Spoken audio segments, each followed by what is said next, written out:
नमस्कार, मैं छत्तीसगढ़ अखबार के यूट्यूब चैनल इंडिया आजकल से सुनील कुमार आज स्टूडियो से नहीं बोल रहा हूं, क्योंकि हम लोग राजस्थान के अलवर ज़िले की निमली नाम की जगह पर हैं। ये centre for science and environment का एक ट्रेनिंग सेंटर है। यहाँ पर हम लोग छत्तीसगढ़ से 3 जर्नलिस्ट पहुँचे हैं। आलोक पुतुल जी हैं, जो कि एक इंडिपेंडेंट पत्रकार हैं, फ्रीलांस जर्नलिस्ट हैं। रजनी ठाकुर हैं, जो लगातार एक पॉजिटिव जर्नलिज्म कर रही हैं। इसके पहले इन्होंने कई टीवी चैनलों में, समाचार चैनलों में काम किया हुआ है। तो ये एक रहता है ना, समय बिताने के लिए करना है कुछ काम, तो हम लोग ऐसे ही एक किस्म से अंताक्षरी खेलने के लिए बैठे हैं। आलोक जी कैमरे के पीछे हैं और मैं और रजनी कैमरे के सामने बात कर रहे हैं। रजनी, आपका स्वागत है आज की बातचीत में। Thank you sir. रजनी, मैं एक बात में मेरी बड़ी दिलचस्पी थी जी। आप कुछ एक टीवी चैनलों में काम करते रही जी। और मेरी आपकी पहली मुलाकात भी शायद एक टीवी चैनल के में आप काम कर रही थी, उसी वक्त हुई थी। कोर्ट में कुछ रिपोर्टर्स का झगड़ा हो गया था। जी जी। तो थाने वगैरह में सब पत्रकार पहुंचे हुए थे, वहीं मुलाकात हुई थी मेरी आपकी, शायद पहली मुलाकात। जी। जो रोज की खबरों के जो टीवी चैनल हैं, उनका एक अलग चार्म रहता है, एक एक्साइटमेंट रहता है। मैं देखता हूँ कि लोग एक माइक्रोफोन लिए हुए दौड़े पड़े रहते हैं, 2-2 घंटे कहीं खड़े रहते हैं, एयरपोर्ट पर, किसी पार्टी ऑफिस के बाहर, अदालत के बाहर। तो ऐसा काम आपने कुछ साल कम से कम किया है कुछ अलग अलग चैनलों में। जी। उसको छोड़ के आप एक ऐसी जगह क्यों आ गई जहाँ का नाम अगर आप कहें तो लोग कहते हैं क्या है ये, तो आपको बताना पड़ता है कि ये पॉजिटिव खबरों की एक वेबसाइट है। हम लगातार केवल पॉजिटिव स्टोरीज को कवर करते हैं। जी। मैं बहुत महत्वपूर्ण मानता हूँ। जी। आप जिस जगह काम करती हैं उसके साथ हमारे अखबार का एक रिप्रोडक्शन का एग्रीमेंट भी है। जी जी। कि हम उसकी खबरों को, उसकी तस्वीरों को छाप सकते हैं अपने अखबार में। जी। ऐसा एग्रीमेंट है। मेरे मन में बड़ी इज्जत है जिस तरह का जर्नलिज्म आप कर रही हैं उसके लिए। जी। लेकिन मैं एक चीज़ समझना चाहता हूँ कि अभी जब आपकी भाग दौड़ करने की उम्र है, चकाचौंध जो रहती है न्यूज़ चैनल के रिपोर्टर्स के साथ में, उसको छोड़ के आप एक बिल्कुल धीर गंभीर किस्म की जो पत्रकारिता कर रही हैं, केवल सकारात्मक खबरें, केवल हिंदुस्तान कैसे बेहतर हो सकता है, how India could become a better place, तो पॉजिटिव स्टोरीज को कवर करना। जी। वहाँ से यहाँ का ट्रांजिशन आपको क्या फ़र्क लगता है इस जर्नलिज्म में?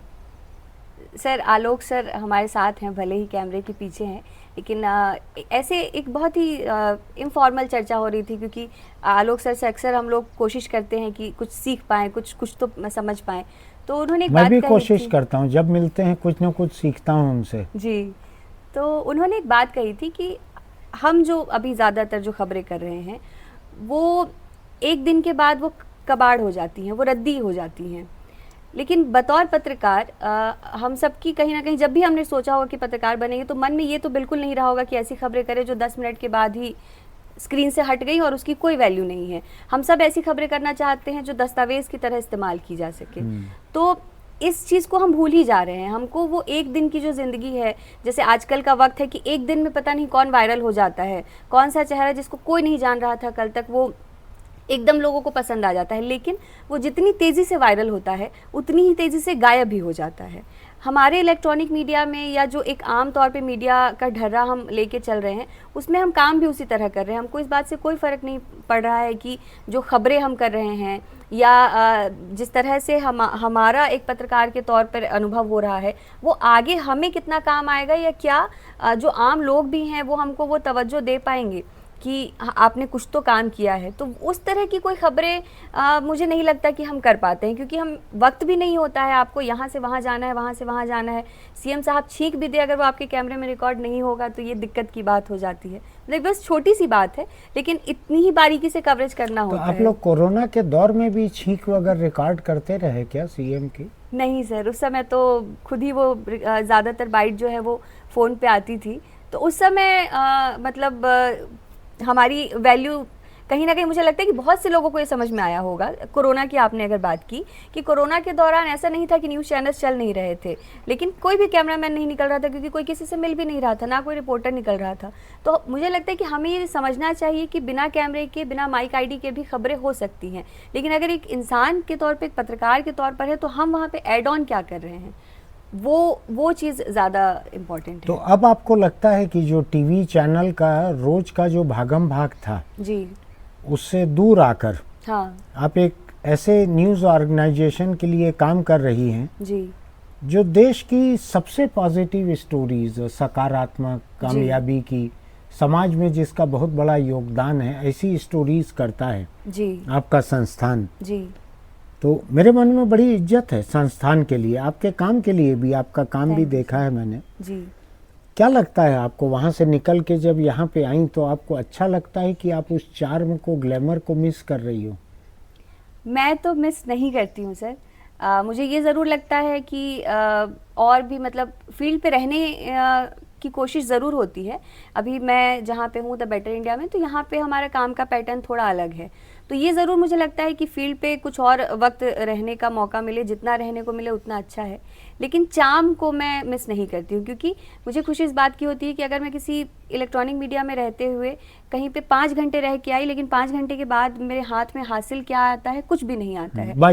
Bite, dog bite, snake bite, जो कि एक बुलेटिन के बाद शायद ना चले, पर जब मैं यहाँ पे खबरें करती हूँ, अगर यहाँ पे मैं 2 घंटे 3 घंटे भी लगा के कोई खबर कर रही हूँ, तो हम ऐसी स्टोरीज लेके आते हैं जो मुझे लगता है कि ठीक है, इतनी बड़ी आबादी में अगर एक इंसान तक भी वो स्टोरी पहुंचे, क्योंकि ये जरूर है कि उस नाम को बहुत से लोग नहीं जानते हैं, बहुत से लोगों को नहीं पता है द बेटर इंडिया क्या है, पर जो जानते हैं वो अच्छे से जानते हैं, वो उसे बहुत अप्रिशिएट करते हैं कि इस तरह का काम होते रहना चाहिए। तो मुझे वर्क सेटिस्फेक्शन मिल रहा है, और वो मेरे लिए ज़्यादा ज़रूरी है ना कि चार्म या ग्लैमर। पर लोग ज़रूर मुझे फ़ोन कर करके कहते रहते हैं, क्योंकि लोगों के लिए अभी मतलब नज़र में अभी वही है कि जो व्यक्ति फील्ड पे नहीं दिख रहा है वो काम नहीं कर रहा है। तो कहीं ना कहीं हमारी भी सोच बदलने की ज़रूरत है। आम आदमी जिस तरह से खबरों को देखती है, दर्शनी भी ज़्यादा है, इसलिए भी लोगों को लगता होगा ऐसे। मैं तो बिल्कुल नहीं ऐसा मानती हूँ सर। ऐसा आलोक, इसी को सूडो सिंप्लिसिटी कहते हैं क्या? ये नहीं मानती हैं कि ये दर्शनी ज़्यादा है? क्या कहना है आलोक आपका? अच्छा चलो रजनी, ये मुझको बतलाओ जी, आप पॉजिटिव स्टोरीज कर रही हैं, आपको सेटिस्फेक्शन है, बेटर इंडिया बहुत अच्छा प्लेटफॉर्म है जी, रोज सामाजिक सरोकार की और सकारात्मक जी, खबरों को, रिपोर्ट को, स्पेशल रिपोर्ट को सामने रखता है। हाँ, ऑडियंस या रीडर कैसा रिएक्ट करते हैं? क्या उसको देखना चाहते हैं लोग? हाँ सर, मतलब मुझे तो ये लगता है कि लोग देखना चाहते हैं, क्योंकि जैसे हम अभी रास्ते में भी आ रहे थे ना, तो हमारे जो सारथी थे, जो दीपक जी थे, उन्होंने कहा ना कि अच्छे और बुरे की समझ तो हर किसी को होती है। तो मुझे भी ये लगता है कि अच्छी और बुरी खबरों की समझ हर किसी को होती है, लेकिन लोगों को कभी, हमारा काम है कि हम खबरों को किस तरह से उन तक पहुंचा रहे हैं। तो लोगों को हमेशा यही बताया गया कि भाई खबरों के नाम पे मतलब पॉलिटिक्स जो चल रही है, या जो वो भी जरूरी है, लेकिन एक दूसरा पक्ष भी है, क्योंकि खबरों का काम तो वही है ना कि जो समाज में चल रहा है आप वो लोगों तक पहुंचाएं। तो अब समाज में घटनाएं भी बदली हैं, चीज़ें भी बदली हैं। अब अगर हम डेवलपमेंट जर्नलिज्म की बात करते हैं, सस्टेनेबिलिटी की बात करते हैं, तो उसमें हम एक आम महिला की भी स्टोरी दिखाते हैं जो कि अपने छत को टेरेस गार्डन बना रही है। ऐसे तमाम लोगों की, बहुत से लोगों की स्टोरी जो कि अपने स्तर पे कोशिश कर रहे हैं चेंजेस लाने की। तो मुझे लगता है कि जब इस तरह की खबरें लोगों तक जाती है तो एक पॉजिटिविटी उनके अंदर भी आती है कि अच्छा, अगर वैसा उन्होंने किया है तो क्यों ना हम भी करें। क्योंकि कोई बहुत बड़ी बात नहीं है अगर आप अपने घर पे 2-4 पौधे लगा ले रहे हैं या छत पे बगीचा लगा ले रहे हैं, तो ऐसा नहीं है कि इससे समाज में कोई बहुत बड़ा बदलाव आएगा। लेकिन अगर हर कोई इस तरह से छोटी छोटी चीज़ें करे तो बहुत कुछ बदल सकता है। मुझको अभी क्या हुआ है, एक दोस्त का परिवार है जी, उस परिवार में एक स्कूली बच्चे को ये असाइनमेंट मिला कि आप 5 अच्छी खबरें लेके आओ, जी, कहीं भी छपी हुई हो, कुछ हो, पैदा नहीं करना है, लेके आओ। जी, तो मैंने दुनिया भर की खबरों को सर्च किया और उसके बाद बेटर इंडिया से भी मैंने 2 खबरें उसमें से भी ली, 3 दुनिया के अलग अलग सोर्सेस से ली। जी, तो आपका न्यूज़ ऑर्गेनाइजेशन जो है उससे मैंने खबरें ली उसके लिए, जिस बच्चे को 5 पॉजिटिव खबरें देना था, जी 5 जी अच्छी खबरें, जी गुड न्यूज़, जी तो मैंने उसमें से भी आपके ऑर्गेनाइजेशन की खबरों से भी निकाल के दिया। जी तो मुझको तो अच्छा लगता है, मुझको ये भी लगता है कि स्कूल के बच्चे जो हैं, अगर उस वक्त से, मैं आपके चैनल, आपके वेबसाइट को प्रमोट करने के लिए नहीं कह रहा हूँ, जी लेकिन ऐसी बहुत सारी और भी हो सकती हैं जी पॉजिटिव स्टोरीज़ को अगर बच्चों के बीच प्रमोट किया जाए, क्योंकि वो माँ बाप चैनल देख रहे हैं, कोई उसमें लगातार वही rape, murder, sex, crime, politics, हालांकि ये शब्द रिडंडेंट है, जब हम क्राइम कह रहे हैं और पॉलिटिक्स कह रहे हैं, दो में से एक ही कहना चाहिए, नहीं? तो मुझको लगता है कि बच्चे आते जाते इस तरह की चीज़ टीवी पे देखते हैं, अखबार सामने पड़े रहता है, आप उसमें दिखाते हो बच्चों को, देखो ये मेरिट लिस्ट में आई है लड़की, देखो ये, हाँ तो बच्चों को दिखता है मेरिट लिस्ट में लड़की की न्यूज़ दिखती है, बगल में कहीं रेप दिखता है, कहीं मर्डर दिखता है, कहीं भ्रष्टाचार में नेता जेल चले गए दिखता है, ये भी दिखता है साथ साथ। जी मुझको लगता है कि पॉजिटिव खबरें जो हैं, ये अगर बच्चों को और ज़्यादा मिले, चाहे स्कूल में उनका एक एक्स्ट्रा करिकुलर एक्टिविटी में डाक टिकट इकट्ठे करने जैसा, जी कि हर बच्चे 2 पॉजिटिव स्टोरी लिख के लाएं, ज़रूरी नहीं है कि प्रिंट लाएं या स्क्रीन पे दिखाएं, लिख के ले आएं 2 पैरा, 100 वर्ड्स की 2 स्टोरी हफ्ते में ले आएं, जी तो शायद उस लिए पॉजिटिव स्टोरीज वो देखेंगे भी, ढूंढेंगे भी जी कहीं पर। आज तो आते जाते उनको जो दिखता है उसमें नेगेटिव ही ज़्यादा दिखता है। और कभी उस तरह से मुझे लगता है कि बताने की भी कोशिश नहीं की जाती है। ऐसा नहीं है कि हमारे आसपास पॉजिटिव खबरें केवल नहीं नेगेटिव ही होती हैं। होता है या पॉजिटिव हाँ। नहीं होता है। लेकिन जो ये भी है कि जो पॉजिटिव बातें हम तक पहुंचाई जा रही है उसमें कई बार वो हो सकता है कि वो आर्टिफिशियल पॉजिटिविटी हो, आर्टिफिशियल इंटेलिजेंस की तरह। तो मुझे लगता है कि ऐसे मंचों की ज़रूरत है, ऐसे प्लेटफॉर्म्स की ज़रूरत है जहाँ पे ऑथेंटिसिटी के साथ पॉजिटिव और मोटिवेशनल बातें या खबरें पहुंचाई जा सके। तो मुझे लगता है कि अगर उतनी छोटी कोशिश में भी आप कहीं ना कहीं अपनी तरफ से भी काम कर पा रहे हैं तो ये खुशी की बात है। रजनी, आपने जर्नलिज्म भी किया हुआ है। जी सर। मुझको ये बतलाइए, और हाल ही में किया है, बहुत पुरानी बात भी नहीं है वो। जी 2017 में मैं पास हाँ, आउट हुई। तो जी 10 साल के भीतर की बात है। जी उसकी जो ट्रेनिंग है, एजुकेशन जो है, क्या वो आपको पॉजिटिव खबरों को बनाने की तरफ लेके जाता है, कि जो एक आम नेगेटिविटी न्यूज़ मीडिया में जो चलती है वो उसी के लिए आपको अधिक तैयार करता है? क्या लगता था जब आप जर्नलिज्म करके निकली, जी तो आप मेंटली किस बात के लिए ज़्यादा प्रिपेयर्ड थी, जो नेगेटिव न्यूज़ हैं उसके लिए, या जो पॉजिटिव न्यूज़ हो सकती हैं जो कि दिखती कम है? जी क्या जर्नलिज्म की पढ़ाई लिखाई से इस पे कोई भी फर्क पड़ा? सर, ये मुझे लगता है ये बदलाव मैंने फील्ड पे आने के बाद जब महसूस किया तब मेरे अंदर आया, क्योंकि जब मैं जर्नलिज्म की स्टूडेंट थी तो मेरे लिए भी जर्नलिज्म वो ग्लैमर वाला ही था शुरू में। मतलब मुझे ये ज़रूर था कि खबरें करनी है, लेकिन अगर मैं सोचती थी कि मैं पत्रकार के तौर पे क्या करूँगी तो मेरे दिमाग में हमेशा इलेक्ट्रॉनिक मीडिया ही आता था कि मेरे हाथ में माइक आईडी होगी, कोई बढ़िया सा चैनल होगा, मैं भी सामने कैमरा होगा, सामने एक कैमरा होगा, जो बड़े कवरेज हैं। मतलब हम आपको सब कैमरे का अट्रैक्शन इतना कैसे हुआ? मिरर देख देख के हुआ कैमरे का अट्रैक्शन? नहीं सर, ये वही जो हम बात कर रहे हैं कि हमने खबरों के नाम पे या खबरों के माध्यम के नाम पे बहुत कुछ ट्रेडिशनल चीज़ों को ही देखा है या उसके इतर हम नहीं देख पाते हैं। तो मैं भी उसी का हिस्सा थी। मैं भी जो है शाम को जो प्राइम टाइम डिबेट होता है, जो कि मैंने सालों पहले देखना छोड़ दिया है, लेकिन स्कूल के समय में मैं देखती थी और मुझे लगता था कि ये एंकर्स कितनी अच्छे से बात करते हैं, सालों कितनी तो आपको इलेक्ट्रॉनिक मीडिया छोड़े नहीं हुआ है, लेकिन मैंने वो जर्नलिज्म की पढ़ाई करते हुए ही डिबेट देखना छोड़ दिया था और प्राइम टाइम देखना। ऐसा नहीं है कि तो मतलब आप जब इलेक्ट्रॉनिक मीडिया में जर्नलिज्म करते रही जी तब भी नहीं देखती थी? तब भी नहीं देखती थी। वो हमारे चैनल के डिबेट देखने पड़ते थे, आपको इसलिए केवल देखती बाइट थी। लेने जाना अच्छा लगता था? अच्छा नहीं लगता था, लेकिन मैं डिबेट देखना चाहती हूँ, मैं खबरें भी देखना चाहती हूँ, लेकिन नहीं, मुझे मैं पता आपको था। कोई डिबेट सेल नहीं कर रहा हूँ, मैं तो जी। खुद ही नहीं देखता हूँ, इसलिए ज्यादा अफसोस मत कीजिए। तो मुझे लगता था कि मैं अगर आधे घंटे वहां पे दे रही हूँ तो उसका इनपुट क्या निकल रहा है। एक समय के बाद तो ऐसा हो भी जाता है कि हमें पता होता है कि कौन से नेता इस बयान के बाद या इस बात के बाद बीजेपी से हैं तो क्या कहेंगे, कांग्रेस से किसी भी पार्टी से हैं तो वो क्या कहेंगे। तो वो चीज़ थी। तो शुरू में तो मुझे भी वो ग्लैमर वाला ही मीडिया मतलब नज़र में आता था, लेकिन जब उस मीडिया में आने के बाद मैंने चीज़ें देखी समझी, तो एक समय के बाद वही चीज़ें जो हैं वो लगा कि ये क्या हम कर रहे हैं, कि घूम घूम के पहले लगता था कि कॉलेज के समय में कि अगर कहीं पे सीएम की बाइट हो रही है, वहाँ पे हमको जाने के लिए कहा जा रहा है, तो हमारे लिए बहुत बड़ी बात थी। खुशी खुशी हम अपने घर जाते थे कि आज हमने ये किया है। लेकिन जब साल निकलते गए तो समझ में आया कि इसका कोई वैल्यू नहीं है। तब जाके फिर इस तरफ मैंने ध्यान दिया। वैल्यू तो अखबार की भी नहीं रहती है रजनी, जिसमें मैंने पूरी ज़िंदगी गुजारी है।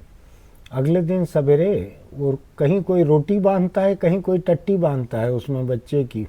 अखबार की भी वही हालत रहती है अगले दिन, कि यानी ये तो मीडियम ही वैसा है, एक दिन के लिए ही है, एक दिन एक घंटे कुछ पल के लिए ही है। ये इसको स्थायी संपत्ति मानना जो है वो निराशा पैदा करता है। नहीं, ये तो करता है सर, लेकिन जैसे आपकी किताब है आजकल, वो भले जहाँ पब्लिश हुई है वहाँ नहीं है, लेकिन वो दस्तावेज के तौर पर है, तो उसकी वैल्यू अभी भी है।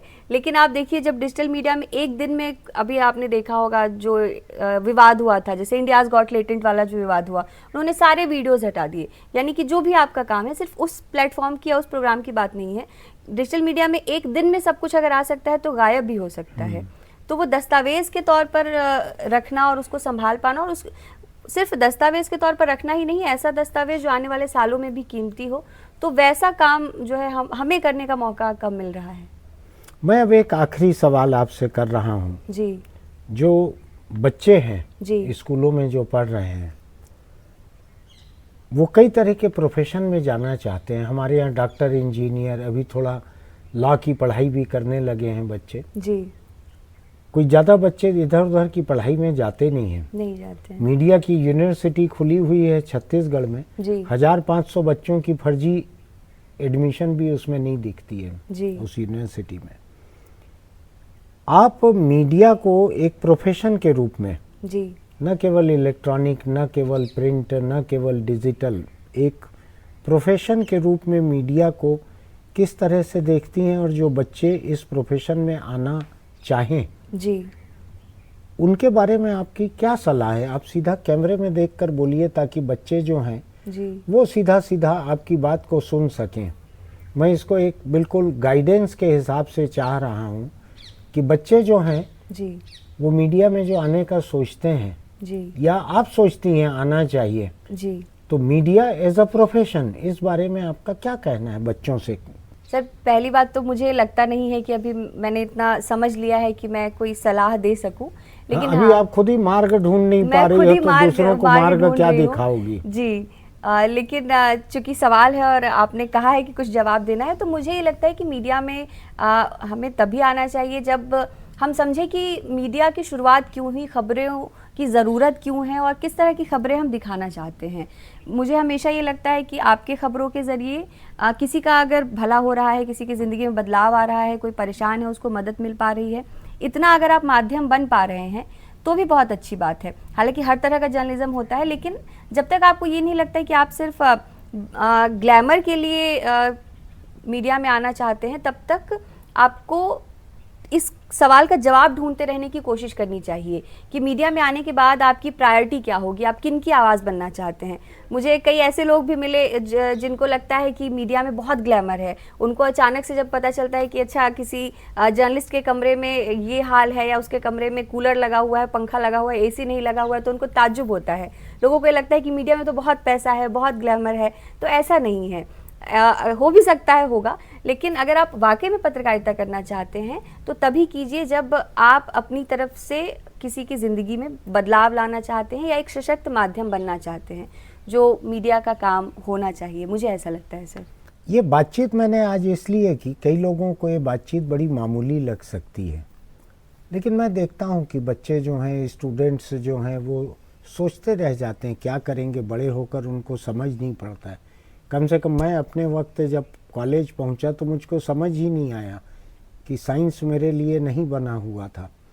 इसलिए मैंने रजनी से, जो मेरे बाद की और बाद की पीढ़ी की हैं, मैं तो मेरा अपना तजुर्बा जो है हो सकता है आज की पीढ़ी के अधिक काम का न रहे, क्योंकि मैंने किसी को आज ही कहा कि मैं बचपन में पालतू डायनासोर रखता था, ऐसे इतना पुराना हो गया हूँ मैं। तो इसलिए मैं रजनी से चाहता था कि वो मीडिया के प्रोफेशन के बारे में क्या सोचती हैं। इनकी बात जो है हो सकता है आपको ज़्यादा समझ में आए, क्योंकि ये आपके करीब की पीढ़ी की हैं। मैं एनटी को हो चुका हूँ, तो इसलिए हो सकता है मेरी बात उतनी वजनदार ना हो। आज की ये बातचीत हम आगे इसी तरह का कोई सिलसिला जारी रखेंगे, जिसमें बच्चों को अलग अलग प्रोफेशन के बारे में थोड़ी सी जानकारी मिल सके, थोड़ा सा तजुर्बा उनको मिल सके। और इन्होंने जो रजनी ने जो अभी कहा कि बहुत से लोग मीडिया में इसलिए आना चाहते हैं कि उनको यहाँ पर ग्लैमर दिखता है, तो ये तो अब टीवी पे न्यूज़ चैनल पे दिखती नहीं है, तो अब उतना ग्लैमर नहीं दिखता होगा। ये अब बेटर इंडिया नाम की एक बेटर न्यूज़ वेबसाइट पे काम करती हैं, जहाँ अच्छी स्टोरीज रहती हैं। उसका चलन कम रहता है, उसमें माइक आईडी लेके आप किसी मंत्री के बंगले में घुस नहीं सकते, लेकिन समाज में योगदान ज़्यादा बड़ा रहता है गंभीर वेबसाइट का। तो मैं फिर किसी एक मेहमान के साथ आपके साथ में रहूँगा। फ़िलहाल आज मुझको इजाज़त दीजिए। मैं सुनील कुमार, हमारे आज के लिए मेहमान सिनेमेटोग्राफ़र, जैसे फिल्मों में गेस्ट अपीयरेंस के लिए लोग आते थे, तो छत्तीसगढ़ के सबसे क्वालिफाइड सिनेमेटोग्राफ़र आलोक पुतुल जी यहाँ पर मौजूद हैं। उन्होंने ही इस पूरी रिकॉर्डिंग को किया है। उसमें जितना अच्छा होगा उसमें आलोक को मेरा दिया हुआ गाइडेंस है। जो टेक्निकल खामी रहेगी उसके लिए आलोक खुद जिम्मेदार हैं। फिर मिलेंगे।